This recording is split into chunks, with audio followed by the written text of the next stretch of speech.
Hello guys, welcome back to my YouTube channel. आज की video के अंदर हम डिस्कस करने जा रहे हैं साइकेट्रिक का ही एक टॉपिक का नाम है नारकोटिक विड्रोल सिंड्रोम। ठीक है, तो देखिए नारकोटिक्स क्या होती हैं, सबसे पहले वो देखेंगे। और विड्रोल का मतलब होता है छोड़ देना, सिंड्रोम का मतलब होता है ग्रुप ऑफ सिम्टम्स। तो नारकोटिक क्या है आपके, इनको बोला जाता है हार्ड स्टफ या फिर ऐसी दवाइयाँ जिनकी वजह से एडिक्शन होता है। ठीक है, तो एडिक्टिव ड्रग्स होती हैं ये नारकोटिक। इनको अगर कोई पेशेंट छोड़ देता है तो कैसे ग्रुप ऑफ सिम्टम्स देखने को मिलते हैं, ये इसका पूरा मतलब है। ठीक है, नारकोटिक विड्रोल सिंड्रोम। ठीक है, तो देखिए नारकोटिक क्या होती हैं आपकी, हार्ड स्टफ होता है ये, जो कि हाईली एडिक्टिव ड्रग्स होती हैं। ये ड्रग लेने से क्या होता है पेशेंट के अंदर, यूफोरिया होता है और सेंस ऑफ वेलबींग। पेशेंट या जो भी इंसान नारकोटिक्स ले रहा है, नारकोटिक लेने के बाद उसके अंदर एक फीलिंग प्रोड्यूस होती है यूफोरिया। यूफोरिया का मतलब होता है एक्सेस में वो खुश हो जाता है, मेंटली एक इंसान बहुत ज़्यादा रिलैक्स हो जाता है, खुश हो जाता है। और उसको कैसा महसूस होता है, सेंस ऑफ वेलबींग, कि मैं बहुत ज़्यादा सही हूँ, रिलैक्सेशन होता है, फिजिकल जो पेन है वो दूर हो जाता है, एंजाइटी दूर हो जाती है, टेंशन दूर हो जाती है। ठीक है, तो ऐसी ड्रग होती हैं आपकी नारकोटिक्स।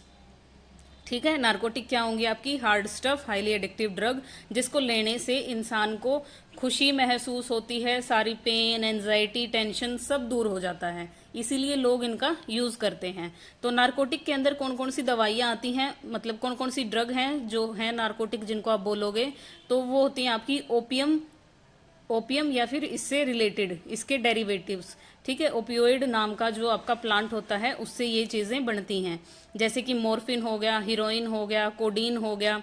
ठीक है, सिंथेटिक नारकोटिक कौन सी आपकी, जैसे मिथाडोन होगी सिंथेटिक नारकोटिक, यानी मैनमेड। ठीक है, जो इंसानों ने बनाई है वो नारकोटिक कौन सी आपकी, मिथाडोन। और ये सारी जो हैं ऊपर मॉर्फिन हीरोइन कोडीन, ये हमें ओपियम के प्लांट से मिलती हैं। ठीक है, तो देखिए ये सारी क्या है, नारकोटिक हैं। इनको लेने से इंसान को बहुत ज़्यादा रिलैक्स मिलता है। ठीक है, लेकिन अगर इनको कोई लंबे टाइम से यूज़ कर रहा है, ठीक है, कोई भी इंसान अगर इनको लंबे टाइम से यूज़ कर रहा है और वो सडनली इनको छोड़ दे, सडनली ये लेना बंद कर दे, तो उसकी बॉडी में कुछ सिम्टम्स देखने को मिलते हैं, तो उनको हम क्या बोलते हैं, विड्रोल सिम्टम्स। सबसे पहले देखिए, when ever the opium is withdrawn abruptly, अगर आप अचानक से, एब्रप्टली मतलब अचानक से ओपियम को विड्रॉ कर देते हो, छोड़ देते हो लेना, ठीक है, तो क्या होगा, विड्रोल सिम्टम्स आएंगे। तो वो विड्रोल सिम्टम्स क्या हैं उनके बारे में हम डिस्कस करेंगे।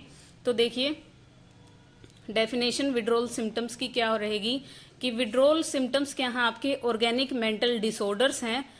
वो जो कब देखने को मिलते हैं, जब हम सीजेशन रोक देते हैं या रिड्यूस कर देते हैं उस सब्सटेंस को जो हम काफ़ी लंबे टाइम से ले रहे हैं। यानी ये जो नारकोटिक्स हैं, मॉर्फिन हीरोइन हैं, इनको अगर आप रोक देते हो या इनकी अमाउंट को कम कर देते हो, तब क्या होता है, आपकी बॉडी के अंदर ऑर्गेनिक मेंटल डिसऑर्डर आपको देखने को मिलते हैं। उन्हें हम क्या कहते हैं, विड्रोल सिम्टम्स कहते हैं। अब देखिए अलग अलग टाइमिंग, छोड़ने के 12 से 24 हावर के अंदर आपको क्या सिम्टम देखने को मिलेंगे, 36 हावर के अंदर क्या देखने को मिलेंगे, 48 हावर, ये आपका टाइम पीरियड भी आपको साथ में बताया गया है। ठीक है, तो देखिए जब भी कोई इंसान नारकोटिक को छोड़ देता है या उसकी अमाउंट को कम कर देता है, तो 12 से 24 घंटे के अंदर अंदर जो विड्रोल के सिम्टम्स हैं देखने को जो मिलते हैं वो हैं आपके योनिंग, लैक्राइमेशन। ठीक है, उसके आँखों से नाक से क्या आएगा, पानी आना शुरू हो जाएगा। योनिंग यानी उसको जबाई आनी शुरू हो जाएगी ज़्यादा से ज़्यादा, रहीनोरिया नोज से पानी आना शुरू हो जाएगा, छींकें आएंगी बहुत ज़्यादा, प्रेस्पिरेशन यानी एक्सेस में स्वेटिंग देखने को मिलेगी।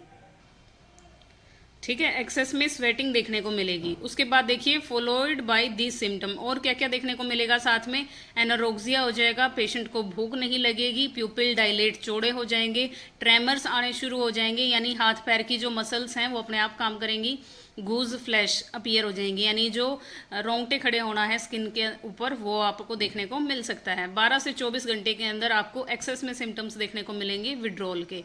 उसके बाद देखिए 36 घंटे के बाद, ठीक है, आफ्टर 36 आवर ऑफ विड्रोल आपको क्या सिम्टम देखने को मिलेंगे, अनकंट्रोल्ड ट्विचिंग ऑफ मसल्स, जो पेशेंट के हाथ पैरों की मसल्स होंगी वो अनकंट्रोल्ड मुड़े तुड़ेंगी अपने आप। ठीक है, क्रैम्प्स देखने को मिलेंगे लेग के अंदर, एब्डोमन के अंदर, बैक के अंदर, यानी पेन महसूस होगा पेशेंट को, बेचैनी हो जाएगी, नींद नहीं आएगी, डायरिया, वोमिटिंग देखने को मिल सकता है, पल्स और बीपी क्या हो जाएगा, बढ़ जाएगा। उसके बाद देखिए विड्रोल के 48 आवर के बाद हमें क्या सिम्टम्स देखने को मिलते हैं। जो सिम्टम्स हैं वो क्या हो जाएंगे, एग्रीवेट, यानी ऊपर के जो सिम्टम्स हमने पढ़े हैं वो क्या हो जाएंगे, बहुत ज़्यादा बढ़ जाएंगे। आफ्टर 72 आवर्स, विड्रोल के 72 घंटे के बाद क्या होगा, जो सिम्टम्स हैं वो रह जाएंगे at the height of intensity, यानी अभी भी जो सिम्टम्स हैं वो पीक पे होंगे। ठीक है। Withdrawal symptoms with in the 5 to 10 days of withdrawal, अगर पेशेंट ने 5 से 10 दिन हो गए हैं उसको कोई भी नारकोटिक उसने नहीं लिया है, तो जो सिम्टम्स हैं वो क्या रहेंगे, आपके धीरे धीरे खत्म होने शुरू हो जाएंगे। यानी एक बार तो अगर आप इतना हैवी सब्सटेंस को यूज़ कर रहे हो, ठीक है, तो उसको अगर अचानक से छोड़ दोगे तो बॉडी बहुत ज़्यादा रिएक्शन शो करेगी। लेकिन अगर बॉडी को उसकी आदत हो जाएगी कि अब वो चीज़ हम नहीं ले रहे हैं, तो क्या हो जाएगा, सिम्टम धीरे धीरे ख़त्म होने भी शुरू हो जाएंगे।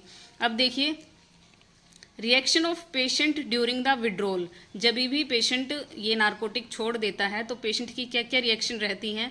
रेस्टलेस रहता है वो, अब ये उसकी साइकोलॉजी से रिलेटेड बात आ जाएंगी। ठीक है, रेस्टलेस रहेगा, बेचैन रहेगा, रूड रहेगा, फॉल्ट फाइंडिंग, हर चीज़ में गलती ढूंढेगा, हर किसी पे चिल्लाएगा।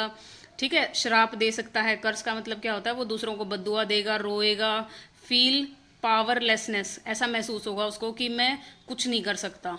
ठीक है, क्योंकि उसको वो चीज़ नहीं मिल रही है, तो उसका जो माइंड है वो ऐसी ऐसी बातें सोचने पे उसको मजबूर कर देगा। ठीक है।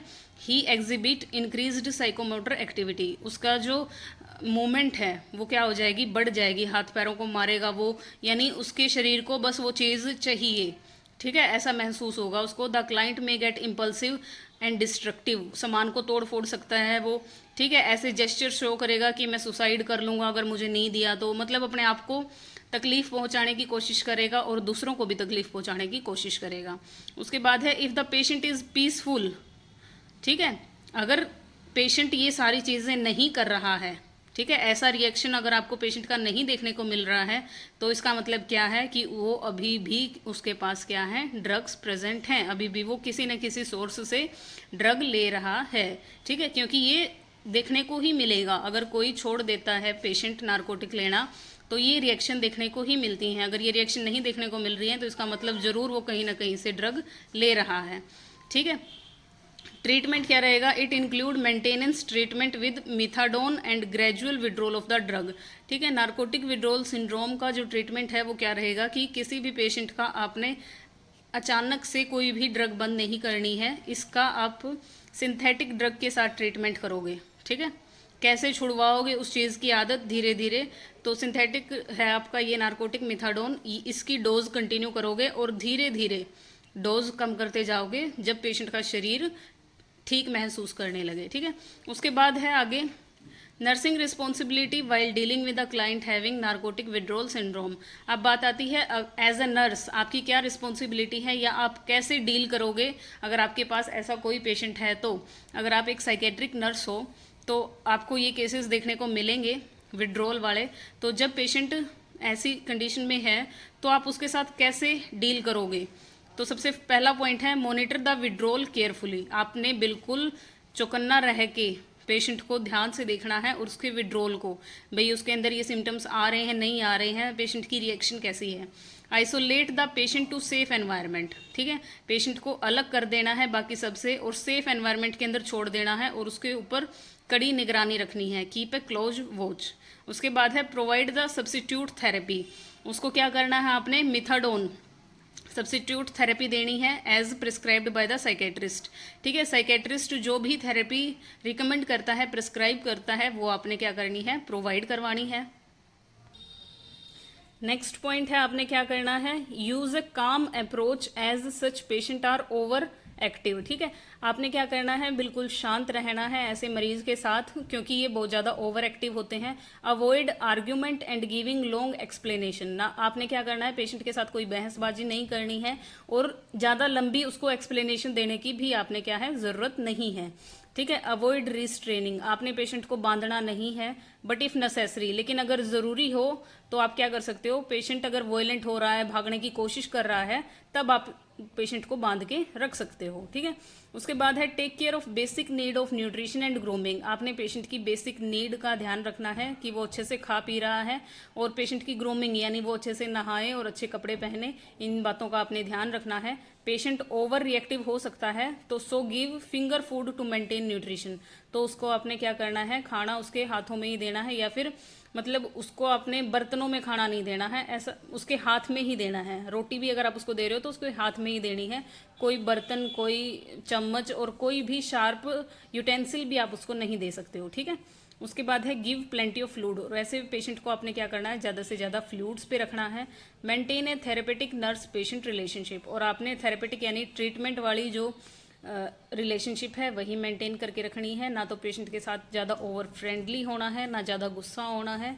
जो नर्स और पेशेंट के बीच में IPR रिलेशनशिप होनी चाहिए वो आपने मेंटेन करके रखनी है, ठीक है। तो इन सारी बातों का जब आप ध्यान करोगे तो यही है आपकी एज अ नर्स रिस्पॉन्सिबिलिटी जब आप ऐसे पेशेंट को डील कर रहे होते हो।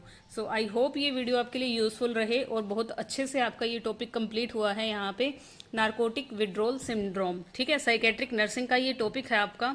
इसके अंदर हमने डेफिनेशन पढ़ ली, नारकोटिक्स क्या होते हैं, एग्जाम्पल्स पढ़ लिए, हमने पढ़ लिया विड्रॉल सिम्टम्स क्या होते हैं, उसकी डेफिनेशन, और किस किस हावर पे हमें कौन कौन से विड्रॉल सिम्टम्स देखने को मिल रहे हैं, और विड्रॉल के दौरान पेशेंट की क्या रिएक्शंस रहते हैं और क्या ट्रीटमेंट करना चाहिए उसका, और नर्स की क्या रिस्पॉन्सिबिलिटीज़ रहती हैं।